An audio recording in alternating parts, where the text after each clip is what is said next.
All right, you gotta check this out. Not only is Ben Shapiro kind of pissed off that Trump is taking a $400 million gift from Qatar. By the way, Qatar is funding Hamas, and Hamas attacked Israel. But even Trump supporters are making videos saying, I'm very concerned. Take a look. So now we're hearing reports that Idon Alexander is going to be flown to Qatar after he is released to meet with Trump. And I just don't understand this at all. They're going to parade him around the country that housed the terrorists who were responsible for the October 7th massacre, who were responsible for his captivity. All the other released hostages went to the hospital for days at a minimum, and I'm really confused by this situation, and something is feeling very off to me.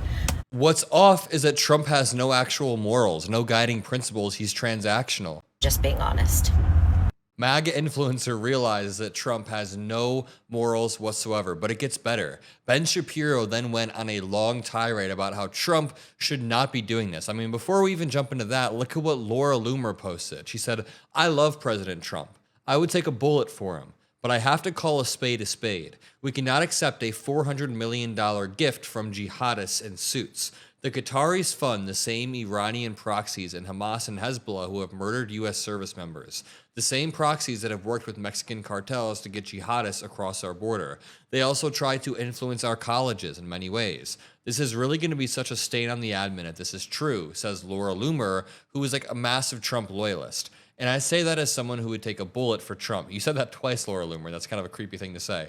I'm so disappointed. And remember, Trump said that the planned gift of a luxury plane is a, quote, very transparent deal, and the person who rubber stamped the deal was Pam Bondi, a former Qatari lobbyist. All of this information comes together to create a pretty damning picture, and Ben Shapiro seems to see this as well. Make sure you drop a like. Make sure you drop some blue hearts. By the way, if you want to help our more left-leaning media beat MAGA media, then make sure you subscribe to the Mockler channel below. Over the past 4 years, right-wing podcasts have sort of been washing us, have sort of been beating us, but we are finally coming back. That being said, check out this clip. Those terrorist groups, as well as doing the bidding of Iran. You know who says this, actually? President Trump. There was President Trump on Qatar in June 2017. By the way, Ben Shapiro's mad. The nation of Qatar, unfortunately, has historically been a funder of terrorism at a very high level. And in the wake of that conference, nations came together and spoke to me about confronting Qatar over its behavior. So we had a decision to make. Do we take the easy road, or do we finally take a hard but necessary action? We have to stop the funding of terrorism. That was Trump just a few months back talking about Qatar, and he's taking that very money now. Okay, well, how does Qatar combat these allegations? The answer is they spread the money everywhere. Everywhere. According to the Network Contagion Research Institute, Qatar is by far the single largest donor to American universities since 9/11. By far, it's not close. Meanwhile, the Qatar Investment Authority, the QIA, controls, according to the Institute for the Study of Global Anti-Semitism and Policy, between $500 billion and $1 trillion in assets. And they use those assets to put themselves in positions of influence. So, for example, in August 2023, the Qatari Sovereign Wealth Fund bought the Park Lane Hotel in New York for $623 million. Okay. The company was owned by Steve Witkoff's company. Wow.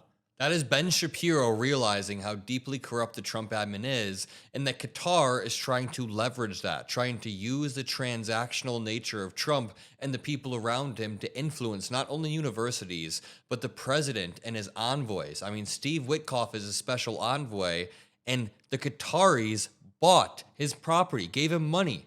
The company had been in limbo. Okay, Park Lane Hotel was in limbo for 6 years following the attempted seizure of the hotel by the DOJ, thanks to corruption charges against one of the original owners, a guy named Lo Take Zhou. So when Steve Witkoff says that he really, really likes the Qataris, well, I mean, he does have some warm relations with the Qataris. I think in the case of the Qataris, they're criticized for not being well motivated. It's preposterous. They are well motivated. They're good, decent people. What they want is a mediation that's effective, that gets to a peace goal. And why? Because they're a small nation and they want to be acknowledged as a peacemaker. taking sacks of goodies from people who support Hamas, the Muslim Brotherhood, Al Jazeera, all the rest. That's not America first. Like, please define America first in a way that says you should take sacks of cash from the Qatari royals who are behind Al Jazeera. Dude, that is Ben Shapiro saying that Trump is not America first. Trump is putting America last. He's finally catching on. It just isn't America first in any conceivable way. So back to the original question. And really quickly, I'm 22 years old, so I'm not supposed to be thinking about aging yet, but I am. I kind of overextended myself during the campaign cycle and realized that I need to be taking care of myself if I'm going to be traveling and working all of the time.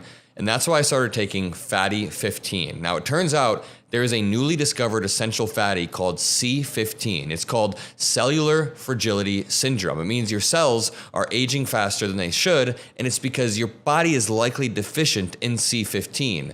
But Fatty 15 fixes that. This isn't your typical supplement. It was discovered by a doctor working with the US Navy on aging dolphins, and now there are hundreds of studies showing it helps improve sleep, mood, heart health, even skin and joints. So Fatty 15 is on a mission to optimize your C15 levels to help you live a healthier, longer, and happier life. Get 15% off their 90-day starter kit at fatty15.com/Blueheart. Use code Blueheart. First link in the description below. One more time. In the first link in the description below, you can get 15% off their 90-day starter kit. Use code Blueheart. Thank you, guys. Is this good for President Trump? Is it good for his agenda? Is it good for draining the swamp and getting things done? The answer is no, it isn't. It isn't. If you want President Trump to succeed, this kind of skeezy stuff needs to stop. And here's the thing. It's already having an impact. It's already having an impact. Quick example. Last week, the Senate considered a procedural vote on the so-called Genius Act. This is an act that should have had wide bipartisan support. The Genius Act helps deregulate the crypto industry, an area that's vital for America's economic development. As you all know, I'm a big fan of crypto. I own Bitcoin, some Ethereum. If you want to watch me explain why crypto is fascinating and useful, check out my YouTube video on the subject. And I know a ton of people in the crypto industry who've been ecstatic about President Trump's deregulatory approach to the subject, which is awesome. But the bill was shot down last week because, at least in part, Democrats said they wouldn't vote for the thing because of President Trump's use of crypto himself. You all remember President Trump launching $Trump crypto 3 days before taking office as president. Trump himself announced the Trump crypto on X and Truth Social. He described it as a meme coin, meaning it had no inherent value. It was just there for the kind of bleeps and giggles. The price spiked to a trading value of nearly $13 billion, making it the 19th most valuable cryptocurrency on planet Earth. And then it proceeded to plummet, like really, really dive. The project allegedly netted people associated with it, meaning the Trump organizations associated with the Trump crypto, some $350 million. 80% of the outstanding supply of that meme coin is still held by insiders, presumably members of the Trump organization. This is Ben Shapiro just blatantly calling out the Trump administration, calling out Trump for being brazenly corrupt. Overall, according to data shared with CNBC, there were 2 million wallets that bought that Trump meme coin. 764,000 of them lost money. 58 wallets made more than $10 million. And then in April, that Trump meme coin announced that the top 220 holders of the meme coin would be invited to an intimate private dinner with President Trump at his golf club. The top 25 were invited to a VIP White House tour. According to Bloomberg News, 19 of the top 25 holders of that Trump meme coin that have registered on the website's leaderboard have bought the coins using foreign exchanges that claim to exclude U.S. customers, which means that foreigners are buying a lot of the meme coin and then getting meetings with President Trump, like VIP White House tours and all the rest. This raises the question of influence peddling. If you basically buy a bunch of Trump meme coin and then funnel money to organizations associated with President Trump so that you can have dinner with Trump, that doesn't look great. Democratic senators, of course, immediately announced that they wanted an ethics probe. They sent a letter saying, quote, this latest action raises grave ethics and legal concerns, including the severe risk that President Trump and other officials may be engaging in pay-to-play corruption by selling presidential access to individuals or entities to include foreign nationals and corporate actors with vested interests in federal action while personally enriching the president and his family. It might be overstated, but let's be clear, some people do seem to be investing in the Trump meme coin for the access. I mean, there was literally a CEO of a company called Freight Technologies that just bought $20 million worth of Trump meme coin, which I got to say is not like the most solid investment. What was the explanation? Quote, We believe the addition of the official Trump tokens are an excellent way to diversify our crypto treasury and also an effective way to advocate for fair, balanced, and free trade between Mexico and the United States. Okay, I'm sorry if I let Ben Shapiro talk for a little bit too long, but I promise you everything he was saying there was pretty solid information about why the Trump administration is undeniably corrupt and influencing their power, wielding their power to just be corrupt and make money. I mean, he explained it better than I could have. So like to impact policy. Again, not the least skeezy thing I've ever heard. Now, listen, maybe all of this is overblown. Maybe it's all nonsense. Maybe some of it's not true. And I understand some of it's being reported by legacy media outlets. But again, here is the question. Does any of this help advance the president's agenda? You know, the agenda that we all voted for, the agenda we want to see implemented. Does this make his presidency stronger or weaker? Now, I'm going to repeat again. I don't know whether this activity is criminal in any way, but things do not have to be criminal to hurt the agenda.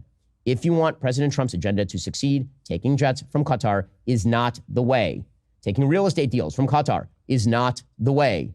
The largest obstacle to any administration is scandal. From Watergate to Whitewater, scandal-plagued administrations have a really tough time gathering the political capital necessary to actually effectuate their agenda. And that's why it's unbelievably important that the Trump administration avoid scandal. That is the reason I am worried about this stuff. Yes, I think inherently it is bad. I do not think this is good. I think if we switch the names to Hunter Biden and Joe Biden, we'd all be freaking out on the right. Let's say if Qatar was giving Joe a $400 million jet for his use at his presidential library after his presidency, or if Hunter launched a crypto firm with the son of Antony Blinken and then launched a series of crypto products in which mysterious strangers, including foreigners, were investing, all while that crypto firm was being regulated by Joe's administration, we'd all have been pretty upset on the right. We might have said that it was worthy of some coverage. Now, as I say, again, it could be all of these reports, are all of them. Maybe it's all just a misreading of perfectly innocent business. Sure, it's possible. But the point is this.